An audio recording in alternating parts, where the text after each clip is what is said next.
오늘 심포지움의 첫 순서로는 김명자 환경한림원 이사장님의 기조 강연으로 시작하려고 합니다. 김명자 이사장님은 제7대 환경부 장관이셨고 17대 국회의원, 제19대 한국과학기술단체 총연합회 회장이셨으니 여러분들 다 잘 아실 것으로 생각합니다. 오늘 강연해 주실 주제는 플라스틱 제로는 가능한가입니다. 박수로 맞아주시기 바랍니다.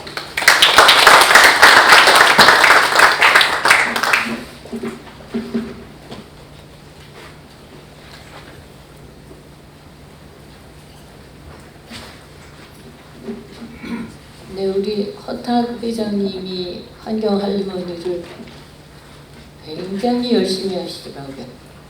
근데 저보고 오늘 좀 얘기를 하라고 해서 저도 열심히 자료를 준비했습니다. 그러다 보니까 자료가 너무너무 많아졌어요. 그래서 80장이 넘습니다. 그래서 너무 종이를 낭비하는 것 같아서 인쇄를 하지 않았습니다. 대신 홈페이지에 올립니다. 네, 리니어 이코노미에서 서큘러 이코노미로 대전환을 해야 하는 시점입니다. 제 강의 제목은 플라스틱 제로 웨이스트입니다. 플라스틱 프리라는 것은 노력해야 될 지향점이지만 이 세상에서 플라스틱 프리는 가능하지 않다고 봅니다. 제 강의 자료에 이제 있습니다. 그래서 우리가 해야 될 것은 플라스틱 제로 웨이스트를 어떻게 실현할 것인가. 네. 플라스틱 책 중에 많이 인용되고 대중적인 세 권을 여기 소개를 했습니다. 수잔 프랭켈의 A Toxic Love Story, 플라스틱에 대해서, 그리고 제프리 미클의 미국의 플라스틱인데 운하사입니다. 95년에 나왔고요. 찰스 모, 이건 유명한 거고, 시간이 없어서 제가 빨리빨리 뜁니다. 한국과총회장을 2017년부터 2020년까지 하면서 2018년에 한국과총의 10대 과학기술 뉴스에 두째 번에 오른 게 플라스틱의 역습이었습니다. 첫째는 미세먼지였고요. 그래서 2019년에 6회 시리즈로 플라스틱 포럼을 했습니다. 그런데 참 많이 오시더라고요. 200, 300명. 그래가지고 6번을 했는데 그때 공동위원장을 이찬희 박사, 이찬희 교수, 그리고 이승희 회장 두 분이 맡으셨습니다. 그걸 또 열심히 우리 이찬희 박사 기획을 하시더니만 또 플라스틱 에이지라는 책을 금년에 냈습니다. 서울대에서. 잘 나간다고 봅니다. 네, 플라스틱 에이지라는 용어가, 물론 플라스틱이 이제 미국 그 산업화의 산물이니까 1924년에 플라스틱 에이지라는 용어는 이미 나와요. 그게 소설의 이름이었고 영화도 됐습니다. 그리고 80년대 영국의 두고의 The Age of Plastic 이런 노래도 나오고요. 일본도 뭐 플라스틱 러브라는 노래도 나오고 플라스틱이 여기저기서 대유행어로 쓰입니다. 영화 1967년에 당시에 유명했던 영화죠.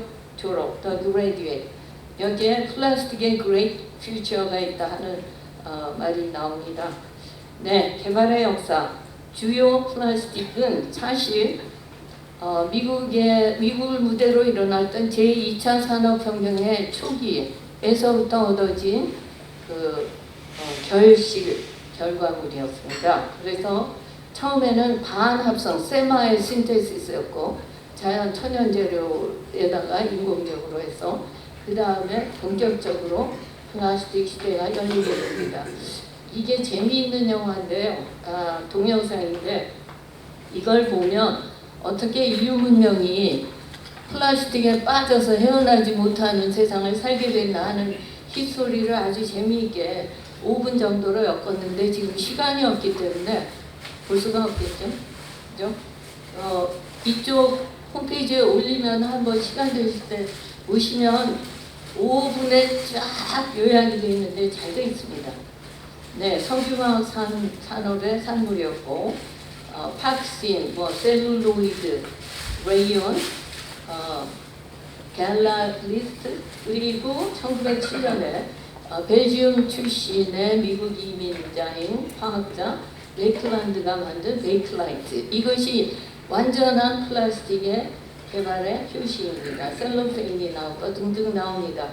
제가 이 그림을 좀 강조를 하고 싶습니다. 왜냐하면 우리가 만약 플라스틱에서 천연 재료, 천연 자원으로 머티리얼 소스를 바꾼다 그러면 무슨 일이 일어날까 하는 시사점을 여기서 얻을 수가 있습니다.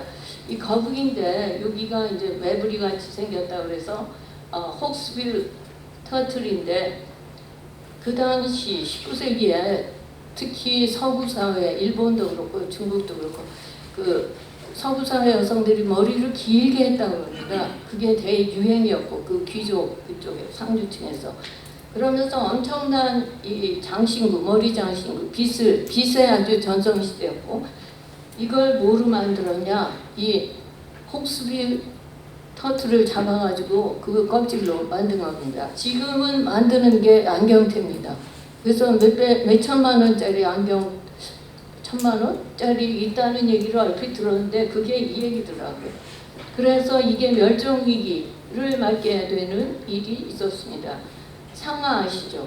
이게 당구공, 유로 귀족 스포츠였는데 상하 한 개에서 당구공 6, 8개 만드는데 이 당시에 코끼리 10,000마리가 죽었다고 합니다. 당구가 아주 또 굉장히 귀족 스포츠라서 미국이 현상금을 내겁니다. 10,000불 주겠다. 대체물질 개발하면 상하에. 그래서 이때 우연히 이제 하얏이 셀룰로이드를 개발하게 되고 이것이 이제 당구공의 소재가 되고 갈라리스도 마찬가지 단춘이 이런 것을 이제 만드는데 합성법은 여기 왼쪽에 나와 있습니다. 저 샘플 폭이 수없이 많아요.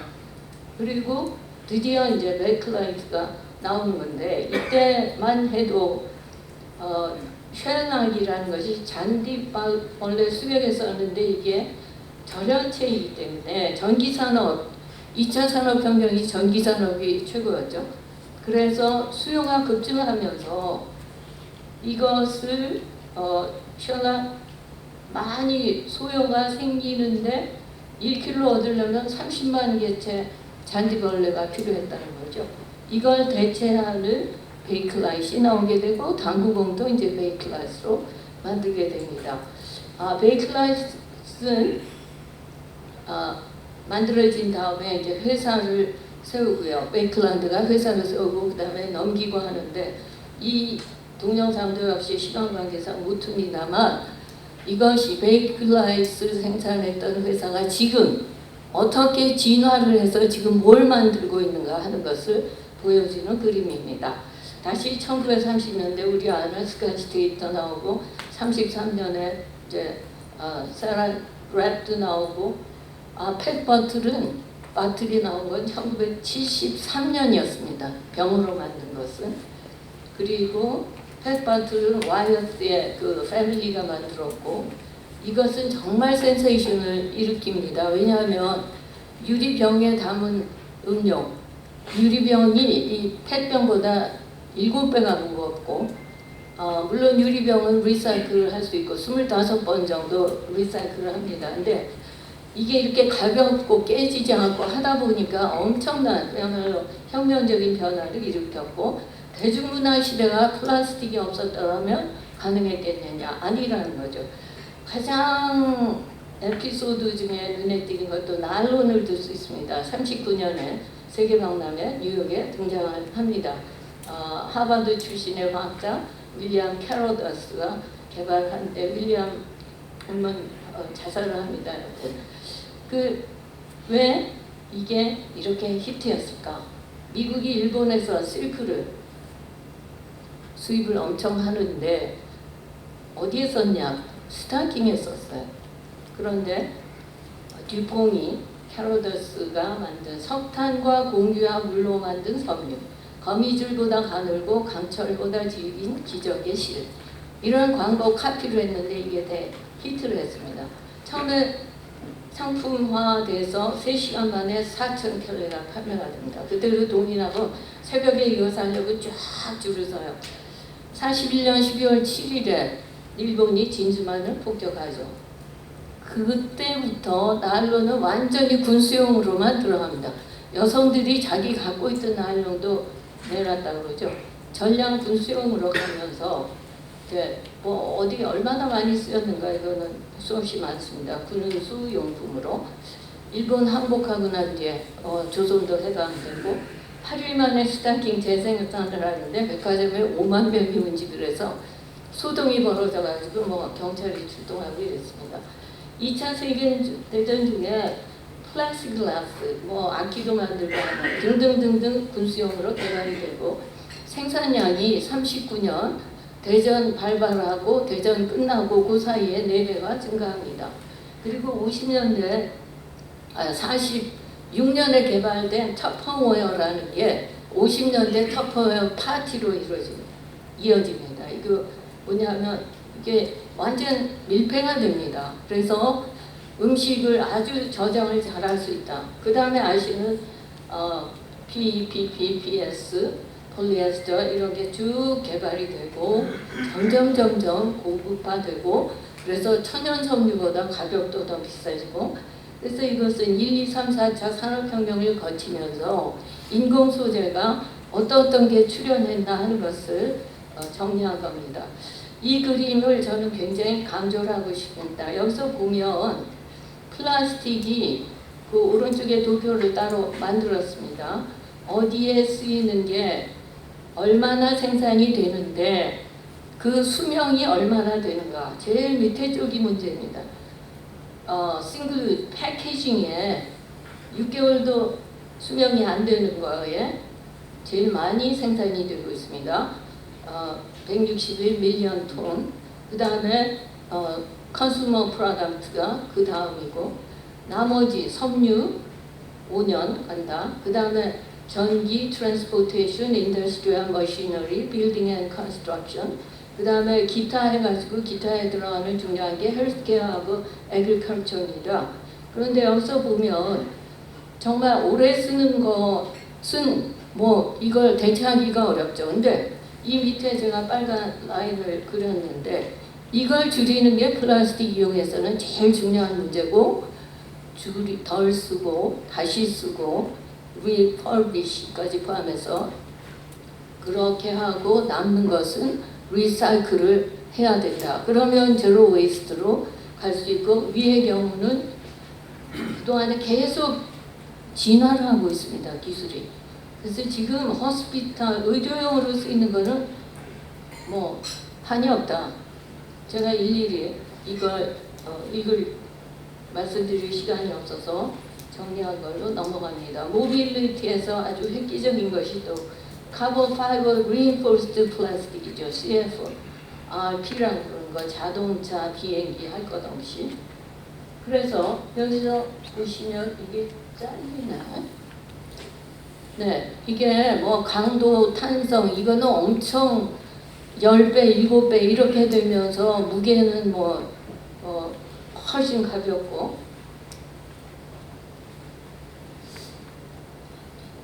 네, 그렇습니다. 75% 가볍습니다. 이게 지금 PDF라서 조금 잘리는 것 같습니다. 그 다음에 하이텍 프로덕트 지금 뭐 리뉴어블 에너지 얘기합니다만 그것도 다 플라스틱이에요. 그리고 나노 테크놀로지가 또 플라스틱에 도입이 되고 있고 스마트 플라스틱 전지, 2차 전지 할 것 없이 그 다음에 컨스트럭션, 건축물, 구조물 2차 세계대전은 플라스틱이 없었더라면 그 후에 복구가 가능하지 않았다. 불사조처럼 인류 문명이라는 것은 플라스틱이 있어서 가능했다. 이렇게 얘기를 합니다.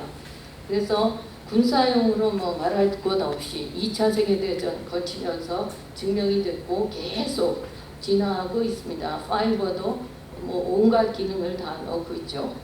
그러면 이제 플라스틱 제로 웨이스트는 실현 가능한가 해서 어떻게 이제 이렇게 되었는가, 이 지경이 되었는가. 이게 굉장히 유명한 그림인데 1955년 라이프 매거진 라이프 매거진의 표지입니다. 이건 내셔널 지오그래픽에서 다시 2018년에 다루었습니다. 결국 문제는 최근 통계 4억 톤 이상 개발한 생산한 연도도 있어요. 근데 평균 한 3억 톤이다. 그러면 그 중에 흘러서 이리 퍼지고 저리 퍼지고 하다가 바다로 흘러들어가는 것이 800만 톤이다. 이렇게 되고 있습니다. 그런데 800만 톤에서 지금 여기 보시는 것처럼 이걸 먹이인 줄 알고 먹입니다. 그리고 플라스틱 비닐봉지, 이게 바닷속에서 이게 젤리피쉬인 줄 알고 이걸 또 먹습니다. 그러다 보니까 이런 일이 벌어집니다. 이런 끔찍한 일, 이거는 한국에서 일어난 것이고, 네, 미세 플라스틱, 너무나 잘 아시는 문제인데요. 분해되게 돼 있죠. 햇빛에, 산소에. 그래서 결국은 분해돼서 5mm 이하 크기가 됩니다. 근데 이게 지구상에서 가장 깨끗한 게 남극이다, 해수다. 그런데 거기서도 발견이 되고 있습니다. 하루에 계속 미세 플라스틱 먹고 있는데 그게 일주일에 신용카드 하나 먹는 꼴이다. 5g 먹고 있다. 이 지경이 됐습니다. 한국의 의성 쓰레기산 보도가 CNN에 난 적이 있습니다. 네, 충격적인데 2019년에 5월에 마리아나 트렌치, 지구상에서 가장 깊은 마리아나 해구에서 이제 사진 찍으러 들어갔다가 깜짝 놀랍니다. 플라스틱 덩어리 주머니가 그 밑에 씨 플로어에 깔려 있는 거예요. 어떻게 이 깊은 곳에 왔을까? 그러면 다른 바다는 어떻게 했는가? 다른 오염된 바다는 어떻게 했는가? 말할 필요도 없다는 거죠. 네, 플라스틱은 국가 간의 마구 거래가 되어 왔습니다. 지금 순수입국, 순수출국, 이게 폐플라스틱을 또 수입을 하는 겁니다. 그래서 한국의 경우 이게 폐플라스틱이에요.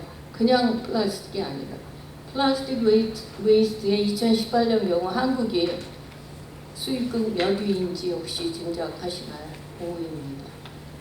한국에서 배출되는 거 처리도 못하면서 수입을 하고 있습니다. 페트병 순수한 거, 깨끗하게 버려지는 것을 일본에서, 중국에서 수입을 해서 그 리사이클을 돌리고 있는 겁니다.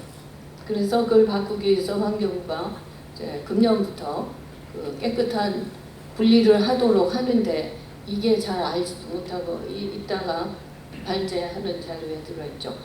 그러다 보니까 이때까지는 이 폐플라스틱이 결국 저개발국 가난한 나라로 가가지고 지금 이런 참 비참한 환경이 벌어지고 있는 거죠. 1992년에 중국이 세계 플라스틱 우리나라로 가져와라 이렇게 합니다. 수입을 합니다. 그러면서 값도 많이 쳐줬어요.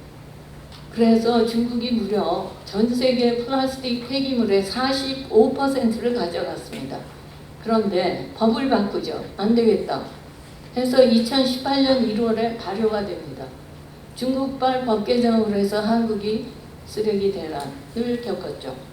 그런데 지금 중국의 그러한 조치, 이게 개도국에 다 이제 퍼지는 거고 국제적인 동향이기 때문에 하나의 계기를 맞고 있습니다. 그것은 무엇이냐? 이때까지 채산이 안 맞아서 시장이 형성이 안 돼서 수익성이 없어서 이건 아니다, 사업이 될 수 없다 했던 플라스틱의 리사이클링 인더스트리가 그 기술 개발이 지금 일어나고 있는 겁니다. 그 경쟁으로 들어가고 있다고 보면 됩니다. 그래서 한국이 정신 바짝 차리고 거기서 앞서가야 됩니다. 네, 플라스틱 웨이스트가 팬데믹 때문에 얼마나 늘어났나 우리 짐작할 수 있고 얼마나 어떤 아이템이 얼마나 늘어났나 하는 데이터입니다. 자, 그러면 이제 어떻게 순환경제로 넘어갈 것이냐. 이게 아까 찰스 모 선장의 플라스틱 숲의 사진이고요. 이 오른쪽 플라스틱은 연도별로 얼마나 많이 생산이 됐나. 여기에 빨간 표시는 애디티브를 가리킵니다. 플라스틱의 물성을 조정하기 위해서 넣은 애디티브. 근데 여기에는 환경 호르몬도 들어있고 굉장히 문제를 일으키는 것들이죠. 결국 누적 생산량 그리고 누적 폐기량 이렇게 구분할 수가 있는데 애디티브를 뭐 기능, 색깔, 필러, 리인포스먼트 등등의 역할로 넣었는데 심한 거는 500년까지 가고 그렇다면 이게 어디에 있던 간에 이 위해성 그거는 결국 부메라는 데서 생태계로 돌아오고 그 생태계에서 인간을 제외할 수가 없는 것이죠. 그래서 거기에서 제일 문제가 되는 패키징 에 보면은 그 패키징 컨섬션에서 어느 형태의 플라스틱을 가장 많이 버리는가 하는 통계입니다. 이 세계적인 통계인데 이 자료는 유네베 자료입니다. 유네베 2021년 자료입니다. 근데 통계는 훨씬 전에 통계도 있습니다. LDP 14%, PET 10%, 뭐 HDP 쭉쭉 나와 있고 그 다음에 패키징 웨이스트 컨섬션은 얼마나 컨섬션입니다. 여기는 얼마나 소비를 했나, 얼마나 버렸나, 아래 것은 얼마나 버렸나입니다. 그러면 플라스틱 라이프 사이클에서 이제 이렇게 거치는데 여기서 보면 한국이 어떤가? 2016년 경우는 플라스틱 소비가 세계 1위다. 이 데이터가 얼마나 정확한지 모르겠지만 많이 쓰는 것은 분명합니다. 2022년 방송에 나온 거 보면 2018년의 경우에 뭐 3위였다. 배달 용기 재활용 안 된다. 연간 소비량 많다. 한국이 왜 이렇게 위에 있나 생각을 제가 해봤습니다. 우리가 자원이 없는 나라죠. 얘가 왜 지금 시간이 얼마 됐죠? 타이머를 해놨는데 가다가 멈췄네. 네, 그래서 자원 빈국입니다. 그죠? 그런데 석유화학 산업, 제조업, 수출 경제였습니다. 그러다 보니까 플라스틱 생산 할 수 있는 여건이었죠. 많이 생산했죠. 그래서 편하게 쓰다 보니까 이때까지는 막 쓰는데 몰두했던 것인데 정말 이게 큰 문제다 하는 것을 인식하기 시작한 것은 일반 대중의 경우는 사실 오래되지 않았는데 이게 학자들 사이에서는 1971년에 처음으로 저 바닷속에 플라스틱이 이렇게 퍼져 있다. 그 깜짝 놀라가지고 사이언스에 72년에 이제 논문이 실립니다. 그런데 그때는 그냥 가려지죠. 그리고 1980년대에 가서 일부에서 플라스틱 쓰지 않겠다 하는 업체가 나타나기 시작하지만 그 영향도 아주 미풍이었습니다. 어떻게 보면 2020년 이후가 가장 본격적으로 경종을 플라스틱의 오염이 경종을 울리고 있어서 지금 이제 본격화하는 거고 물론 2010년대에도 그런 움직임은 있었습니다. 네, 그런 예를 들면 지금 이런 뭐 언론에서 많이 다뤘었죠. 네, 이 영국 케임브리지대 소장이 한 말이 아예 사용하지 말자는 게 아니다. 행방불명되는 플라스틱을 없애자는 것이다. 이 말이 잘 요약을 하고 있는 것 같습니다. 여기 보시면은 이 재처리, 리사이클이 왜 그렇게 어렵냐. 이론적으로는 되는 건데 왜 이렇게 어렵냐. 어렵습니다.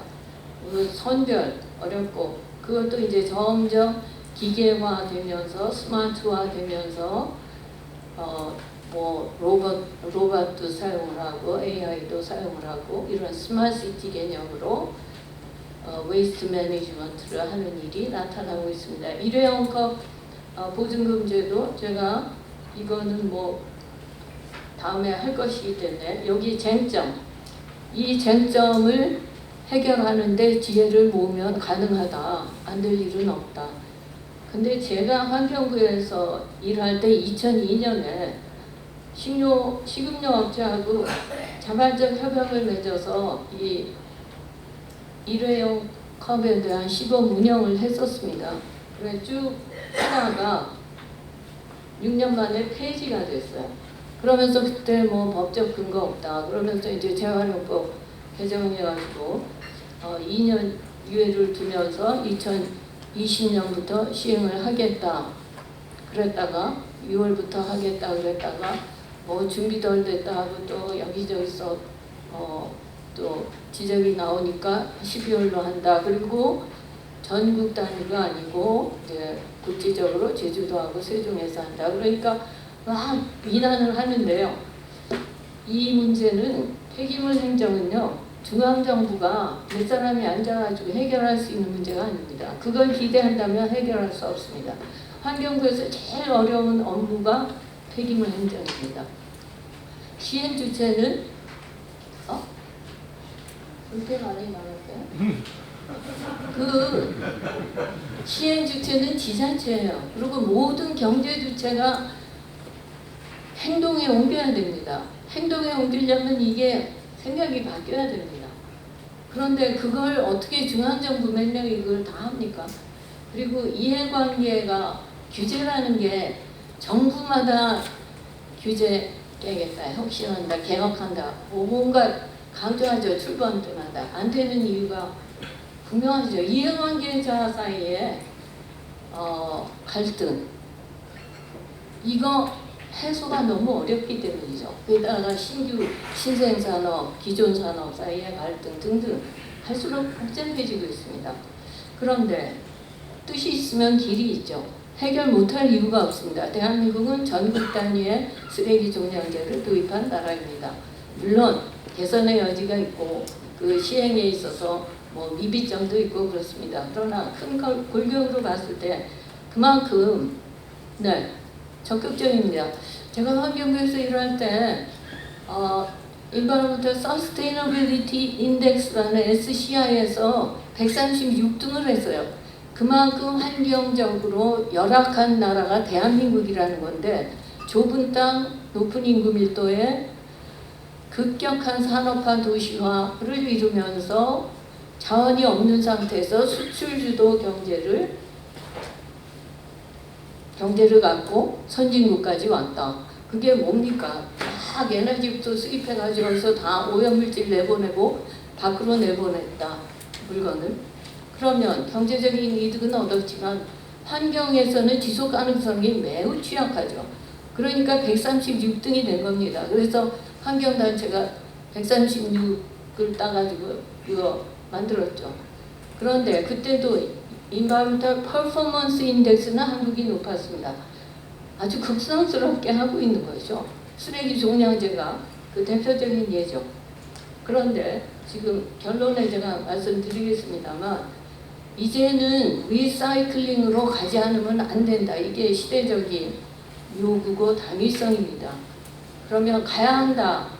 그러면 앞서서 가는 게 낫죠. 뒤 질질 눈치 보고 하다가 후발해서 좋을 게 하나도 없습니다. 우리는 능력이 있습니다. 뭐 여기까지 와서 선진국이고 그런데 분명히 할 수가 있습니다. 그 협조를 해야죠. 서로 파트너십이 중요하다 하는 겁니다. 환경부라는 데가요. 환경단체는 뭐 브레이크 못 밟는다. 제가 환경부에서 일하면서 가슴이 답답했던가 브레이크 못 밟는다고 그러죠. 정부 부처들은 유일하게 규제 부처 아닙니까? 다 발목 붙잡는다. 환경부 때문에 되는 일이 없다. 양쪽 사이에서 이게 그야말로 스키조프레니아에 걸리게 되는 그런 상황입니다. 자, 이제부터가 중요한 결론인데요. 어떻게 그러면 라이프 사이클을 통해서 프리벤션 앤 미니마이제이션 플라스틱 웨이스트. 근데 이 그림이 커서요. 이것을 요 페이지하고 요 다음 페이지를 연결을 시켜서 보셔야 되는데 지금 그런 상황은 좀 아닙니다. 소싱이 있고 그 다음에 이번에 프로덕션이 있고요. 프로덕션에서 각 이 단계가 있습니다. 그 다음 쪽에 보면은 이용 단계에서는 이러이러한 것을 시행을 해야 되고 그 다음에 수명이 다 하면 end of life에서는 다시 위로 올라가서 결국 소싱하고 연결이 돼야 되는 사이클이 형성이 되는 겁니다. 오픈 이코노미가 아니라 서큘러 이코노미가 돼야 되고 그렇게 할 수 있다. 이러이러한 조건을 충족시킨다면 그겁니다. 그 다음에 Recycling, Recovery and Final Disposal of Plastic Waste. 플라스틱 쓰고 나면 방법은 이걸 리사이클링 하는 데 있어서 그래서 자원을 회수하는 데 있어서 Mechanical Recycling, 기계적인 물질 재활용이라고 하는 거죠. 저는 리사이클을 재활용이라고 부르는 것에 좀 문제가 있는 것 같다 하는 입장입니다. 왜냐하면 재활용이라는 것은 재사용도 넓게 보면 재활용인 것이고 리사이클링은 기술 기반의 자원 회수 과정이기 때문에 여튼 리사이클링, 메카니컬 리사이클링 그 다음에 지금 앞으로 역점을 둬야 될 게 앞으로 살 길이 케미컬 리커버리입니다. 인시너레이션, 소각은 우리가 문제 있다는 거는 뭐 소각로, 이 현모시설 이런 거 다 알고 있죠. 그 다음에 랜드필링, 이 좁은 땅에서 어디다 어떻게 놓습니까? 여기는 지금 봤을 때 이 네 가지의 길이 있는데 거기서 애플리케이션, 그 다음에 potential environmental impacts, 그 다음에 challenges and drawbacks, 그 다음 페이지에 가면 글로벌 또 조금 다른 측면에서의 몇 개 항을 요 네 개의 중요한 경로에 대해서 요약을 한 것입니다. 여기서도 보시면 지금 현재는 케미컬 리커버리라는 게 거의 안 되고 있어요. 그죠? 왜 안 됐을까? 이게 기술 기반이거든요. 첨단 기술이거든요. 비용이 막대하게 투자가 돼야 됩니다. 인프라스트럭처를 갖추지 못했기 때문에 안 되는 겁니다. 근데 앞으로 오염 문제 해결 그리고 자원을 완전히 회수하는 개념으로 그 석유에서 만들어가지고 여기까지 왔는데 쓰고 난 다음에 다시 그 석유 자원으로 되돌아간다 하는 정도의 적극적인 자원 회수 개념으로 보면 갈 길은 케미컬 리커버리다. 그런데 아직 전망이 잘 안 보인다. 최근에 막 큰 기업들이 하고 있습니다. 여러분 미국에서 제일 큰 웨이스트 매니지먼트 회사의 최대 주주가 누군지 아십니까? 빌 게이츠입니다. 빌 게이츠. 빌 게이츠가 딱 판단을 한 거죠. 그만큼 빌 게이츠는 대단한 사람이죠. 그렇게 보고 있는 겁니다.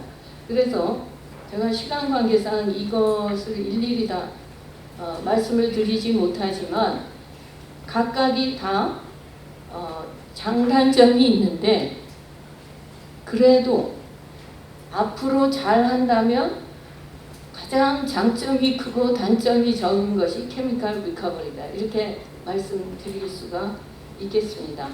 그 다음에 지금 네 가지의 경로가 있다고 말씀드렸는데 글로벌 퍼센티지 오브 플라스틱 웨이스트 트리트먼트 거기 숫자 있었고요. 어드밴티지스 앤 어떤 이효과가 있고 기회가 무엇이냐, 앞으로 해결해야 될 과제가 무엇이냐 하는 것입니다. 그래서 요 앞페이지, 요 페이지, 요게 아주 중요한 핵심이라는 말씀을 드립니다. 순서 이제 제가 말씀드리면 1937년에 30년대 막 중요한 플라스틱이 나오게 되면서 Society of Plastic Industry라는 협회가 만들어집니다. 1937년의 일이었어요. 그래가지고 쭉 활동을 하다가 그때만 해도 플라스틱은 그야말로 매직 원더였죠. 지금 20세기 넘기면서 이게 커스가 된 건데 그래서 1988년에 이 Society of Plastic Industry가 또 후에 개명을 합니다. 인더스트리를 빼버려요. 플라스틱 그냥 끝냅니다. Society of Plastic. 그래가지고 88년에 무슨 일을 했냐면요. 자, 그러면 이게 리사이클 개념으로 문제가 된다 하는 게 막 80년대, 70년대 초반부터 학자들한테서 나오면서 80년대 문제, 사회 문제가 되기 시작을 하니까 딱 분류를 합니다. 그래가지고 6가지를 분류를 해요. 우리가 아는 PET, HDPE, PVC, LDPE, PPPS 어떤 용도로 많이 쓰이는가 하는 것은 비교적 잘 알려져 있죠. 그 다음에 카테고리 7에 기타, 나일론, 뭐 합성 수지들 다 여기 들어갑니다. 그러니까 열 경화성이 여기 들어갑니다. 이렇게 분류를 하고 이런 예쁜 사이클링이 된다 하는 1, 2, 3, 4, 5, 6, 7 이렇게 했단 말씀이죠. 그리고 레이블을 썼다는 겁니다. 그러니까 소비자들이 어떻게 착각을 했냐면 이건 내가 이렇게 버리면 얘네는 다 리사이클이 되는 거로구나. 근데 천만의 말씀이죠. 이거 버려가지고 재질 이거저거 섞어서 제품화하고 그랬는데 그게 되지가 못하죠. 품질이 나빠져서 시장이 형성이 안 되고 경제성이 없는데 재활용 산업이 일어날 수가 없죠. 그래서 80년대, 90년대까지 그 업계에서 판단한 것은 리사이클링은 산업화가 어렵다. 이게 결론이었습니다. 근데 이제 시대 배경이 달라진 것이죠. 그래서 여기 보면 이게 지금 가장 잘 되는 게 페트입니다. 가장 잘 되는 게. 근데 뭐 레이블이니 뭐 이런 거 다 이제 하고 병뚜껑은 또 별개고. 그 다음에 두 번째로 잘 되는 게 HDPE입니다. 나머지는 잘 안 돼요. 그러니까 이론적으로 보면 그래서 미국은 페트가 그렇게 잘 되는데도 실제로 페트병의 리사이클이 30%입니다. 낮은 편이고요. 그 다음에 여기서 보시면은 EU는 어떻게 하고 있나, 플러스 리사이클링 레이시 연도별로 어떻게 변화했나, 생산량은 어떻고 얼마나 버렸고 리사이클 비중이 어떤가 하는 그래프가 옆에 있습니다. 이 성분이 다 다르다. 가공 방식도 다르고 분류를 근데 쓰레기라는 건 섞어버리죠. 그 분류하는데 비용이 너무 들어가는 거죠. 거기다 오염물질이 있으면 이가 가공해가지고 너무 질이 나빠지기 때문에 사갈 데가 없는 거야. 세계 훨씬 값이 쌉니다. 새 플라스틱이. 그런데 비싼 돈을 들여가지고 더군다나 이제 칼라가 들어갔다 하면 그거 섞어서 할 수가 없어요. 섞어서 하면 엉망이 됩니다. 그 다음에 바이오 플라스틱에 대해서 우리는 상당히 기대를 갖고 있는데 문제가 있다, 한계가 있다 하는 거죠. Not always bio-based, not always biodegradable. 그래서 지금 나와 있는 바이오 플라스틱에 대해서 실상은 어떻다 하는 것이 여기 실제로 바이오디그레이더블 하지 않다 하는 것이 통계가 나와 있고 결국 이런 방향으로 가야 된다. 패러다임이 바뀌어야 되고 결국은 서큘러 이코노미가 답이다. 리니어 이코노미는 해서 버리고 끝인데 서큘러 이코노미는 다 회로를 돌려가지고 처음에 원료 물질로도 가고 그 다음 그 이전의 단계로도 가고 할 수 있게 한다. 그래서 가장 큰 원칙은 이렇게 만들었지만 이걸 거꾸로 되돌리는 기술. 이걸 개발해야 된다. 근데 재미있는 개념이 예일 대학의 인더스트리얼 이콜로지 이 개념이 참 재미있는데 지금까지도 계속 책을 내고 있어요. 연구 논문도 나오고 예일의 명예 교수인데 명예 석좌 교수인데 그러니까 자연에는 쓰레기가 없다는 거죠. 어느 부분의 쓰레기가 다른 부분에 영향이다 하는 겁니다. 그 다음에 그 유명한 책, Cradle to Cradle, 맥더너 요 개념. 요 그림이 또 온갖 그 리사이클 개념을 도입한 퍼포먼스 이코노미. 여기에 이제 서큘러 이코노미가 굉장히 다양하게 여러 가지 이때까지 나온 그 개념들의 종합판입니다. 요걸 다 하면은 그야말로 제로 웨이스트에 근접할 수 있다라고 보는 것이고, 그 사이클에서 프로덕션, 컨섬션, 웨이스트 매니지먼트, 리스폰스에서 각각 주요 아이템을 정리를 했습니다. 그리고 이것도 정책은 어떠해야 된다. 각 사이클의 그 파트마다 정책이 어떠해야 된다. 근데 EU가 2020, 21, 22년 연달아 서큘러 에코노미에 대해서 차곡차곡 법적인 조치를 강화하고 있습니다.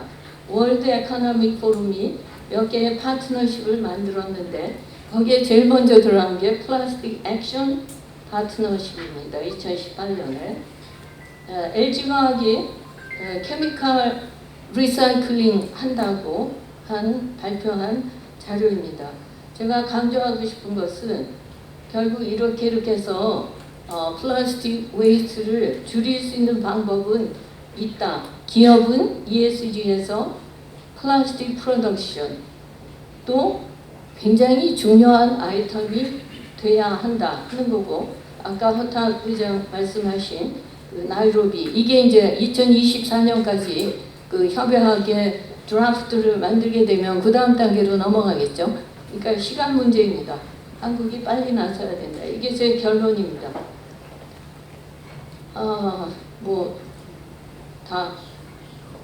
그러니까 돌아간다, 플라스틱 프리다. 그러면 자연자원 없는 나라는 이거는 또 다른 제한이 된다. 그러니까 현명한 이용이다. 이게 답이다. 그리고 거기에는 기술이 들어갈 수밖에 없다. 리사이클 기술이다 하는 것이고, 그러니까 2020년부터 플라스틱 협약 체결을 위한 그 드라프트 작성이 진행되고 있고, 중국의 폐기물 수입 정책 폐기로 리사이클 기술 개발이 세계적으로 전기를 맡고 있고, 기업의 ESG 활동에서도 플라스틱이 주요 이슈가 되고 있고, 한국은 지금 지금 첨단 산업을 하면서 자원, 레어어스 메탈이니, 레어어스니 뭐 크리티컬 메탈에서 다 사방이 지금 어려움에 부딪히고 있는데, 한국은 지금 이러한 국제 동향에서 어떻게 대응을 해야 되느냐, 플라스틱 제로 웨이스트의 그 추진 전략에서 한국이 그야말로 앞서가서 모범 사례를 반드시 만들어야 한다. 이게 제 결론입니다.